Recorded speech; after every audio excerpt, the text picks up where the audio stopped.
সামান্য হামলা তো দূরের কথা, কোন ষড়যন্ত্র হয় তাহলে বাংলাদেশের বিশ্ববিদ্যালয়ের শিক্ষক, এনজিওবাদী থেকে শুরু করে সবাই সেটার পক্ষে মুহূর্তেই রাস্তায় নামতে পারেন। কিন্তু মুসলমানের নিজের জীবনের থেকেও পবিত্র কোরআনে কারিমকে যদি লাথি মেরে নষ্ট করা হয়, তাহলে তার পক্ষে বলা তো দূরের কথা, তার ব্যাপারে একটা সামান্য শব্দের প্রতিবাদ করাকেও তারা সাম্প্রদায়িকতা মনে করেন।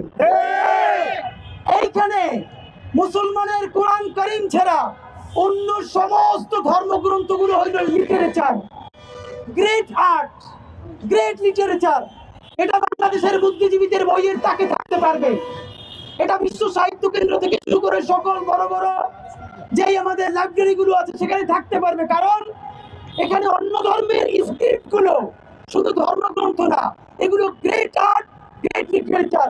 কিন্তু কোরআন শরীফ এটা হইল শুধু একটা ধর্মগ্রন্থ, এই যে কোনোভাবে গ্রেট আর্টও না, লিটারেচারও না, এটাকে বইয়ের তাকেও রাখা যাবে না, এবং এটা নিয়ে কথা বললেও বুদ্ধিজীবীতে থাকে না। এই হলো আমাদের অবস্থা। বাংলাদেশের মুসলমানদের একটা সমস্যা হইলো, তারা কোথায় কোথায় বলে তারা 90%।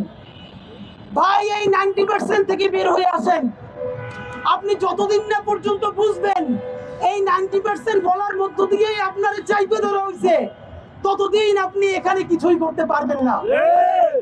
এই বাংলাদেশের 18 কোটি মানুষের মধ্যে মুসলমান পরিচয়ের মানুষেরা হলো সব থেকে বড় কালচারাল মাইনরিটি।